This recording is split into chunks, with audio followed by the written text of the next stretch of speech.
So we're on set for Sonal with how to coil your audio cable properly, and there might be more to it than you think. A lot of people just wrap it around their arms, and that seems to do the job. But here's the problem with that. It actually damages the wires inside the cable as it twists around incorrectly and shortens the lifespan of the cable. So you don't want to do that. Here's what you want to do instead.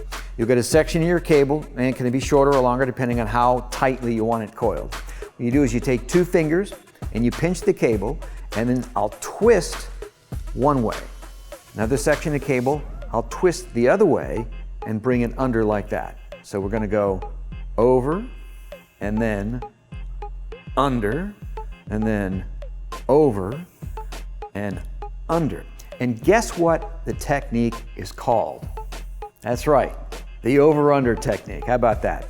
It has benefits not only in making it much neater when you coil your cable for storage and protecting its lifespan, but also the next time you want to use your cable, it also makes it really easy to uncoil. How easy?